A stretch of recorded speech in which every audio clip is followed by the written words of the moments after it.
Driver Latheef, അദ്ദേഹം ഉത്സാഹഭരിതനാണ്. ഉസ്താദ് അവർക്ക് ചേർന്ന സാരഥിയാണ്. വണ്ടി ഓടിക്കാനൊക്കെ നല്ല ഉഷാറും പരിചയവും മിടുക്കും, നല്ല ക്ഷമയും. പക്ഷെ അബ്ദുൽ ലത്തീഫിന് ഒരൊറ്റ പ്രശ്നമുണ്ട്, മക്കളില്ല. വല്ലാതെ ബുദ്ധിമുട്ടിയിട്ടുള്ളതിന്റെ പേരിൽ കോഴിക്കോട്ട് ആദ്യമായി സ്കാനിങ് യന്ത്രം വന്നപ്പോൾ സ്കാൻ ചെയ്തു TVS-ൽ. അന്ന് സ്കാൻ ചെയ്യുന്നതും ഡോക്ടർമാരാണ്. അവര് റിസൾട്ട് കയ്യിൽ തന്നുകൊണ്ട് പറഞ്ഞു, നിന്റെ ഭാര്യയ്ക്ക് 1% പോലും ഗർഭിണിയാകാനുള്ള സാധ്യതയില്ല. അതുകൊണ്ട് ചികിത്സയും ഇംഗ്ലീഷ് മരുന്നും കുത്തിക്കേറ്റി ഈ പെണ്ണിനെ കൊല്ലരുതേ. ലത്തീഫ് അപ്പോൾ വല്ലാതെ കരഞ്ഞുപോയി.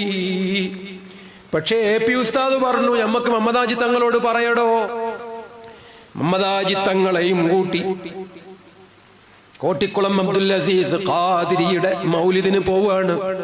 ബഹുമാനപ്പെട്ടവരെ വീട്ടിലേക്ക് മൗലിദിന് പോകുന്ന വണ്ടി ഓടിക്കുന്ന ലത്തീഫ് എന്ന് പറയുന്ന ഡ്രൈവർ മാഹിയിൽ പരിചയമില്ലാത്ത പെട്ടെന്നൊരു ഹമ്പ്, നേരത്തെ ഇല്ലാത്തത്, പെട്ടെന്ന് ശ്രദ്ധയിൽപ്പെട്ടില്ല. അതുകൊണ്ട് തന്നെ ഹമ്പിന്റെ മുകളിൽ വണ്ടി അങ്ങ് മറിഞ്ഞു. അല്ല, മറിഞ്ഞതല്ല, ഒന്ന് കുലുങ്ങി എടുത്തെറിഞ്ഞ പോലെ. മമ്മദാജി തങ്ങൾ ചൂടായി, ആരടാ വണ്ടി ഓടിക്കുക?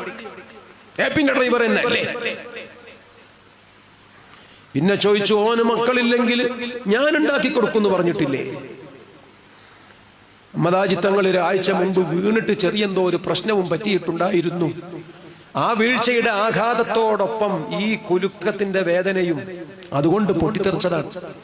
പക്ഷെ ആ പൊട്ടിത്തെറി വേഗം വിഷയം മാറിപ്പോയതുകൊണ്ട് എല്ലാവർക്കും സന്തോഷമായി. അബ്ദുൽ ലത്തീഫ് ആശ്വസിച്ചു. ബഹുമാനപ്പെട്ടവരെ, ആ കോന മക്കളില്ലെങ്കിൽ ഞാൻ അവേൽത്തെ തങ്ങൾ പറഞ്ഞു, ആ കോൻ തന്നെ ഉണ്ടാക്കട്ടെ. AP ഉസ്താദ് ആ തമാശയിൽ പങ്കുചേർന്നു. ആരാക്കിയാലും വേണ്ടിയില്ല, ഓന് കുട്ടിയുണ്ടായേ പറ്റും. ഏതായാലും പിന്നെ ഒന്നും പറഞ്ഞില്ല. ആ വലിയ ആലിമീങ്ങൾ, ആ വലിയ മഹാന്മാർ അവർക്കൊത്ത ചർച്ചകളിലൂടെ ആ യാത്ര പൂർത്തീകരിച്ചു. ഒരാഴ്ച കഴിഞ്ഞ് വീട്ടിൽ വന്നപ്പോ ഭാര്യ സ്വകാര്യം പറയുന്നു. ആ ഭാര്യയുടെ ഒരു നാത്തൂന് നഴ്സാണ്, അവളെ വിളിച്ചു വരുത്തുന്നു. അവര് രണ്ടും കൂടി പറഞ്ഞ സ്വകാര്യം പിന്നെ കാര്യമാകുന്നു. അത് പിന്നെ ആശുപത്രിയിൽ പോയി ഉറപ്പുവരുത്തുന്നു. ഭാര്യ ഗർഭിണിയാണ്. അൽഹംദുലില്ലാഹ്. അന്ന് അബ്ദുൽ ലത്തീഫ് സന്തോഷിച്ചു, കാന്തപുര ഉസ്താദ് സന്തോഷിച്ചു. ഉസ്താദ് അവർകൾ പറഞ്ഞു, നമുക്കിന്ന് വഅദ് കഴിഞ്ഞ് കോഴിക്കോട്ട് കൂടി പോരാം.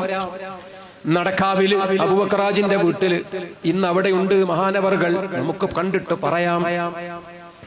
പാതിര നേരത്ത് മമ്മദാജി തങ്ങളെ മജ്ലിസും കഴിഞ്ഞു അവിടെ ഇരിക്കുമ്പോ കാന്തപുരം ഉസ്താദ് ചെന്നിട്ട് നമ്മളെ എന്ന് പറഞ്ഞപ്പോൾ ബഹുമാനപ്പെട്ട മമ്മദാജി തങ്ങൾ പറഞ്ഞു, അതെ ലത്തീഫിന് മക്കളുണ്ട്, അതെന്നെ, അപ്പൊ നിങ്ങൾ പറയണ്ടല്ലോ, നമ്മളല്ലേ എന്റെ ആള്. സുബ്ഹാനല്ലാഹ്. ചിരിക്കണോ കരയണോ? അൽഹംദുലില്ലാഹ്, സന്തോഷമായി പോയി.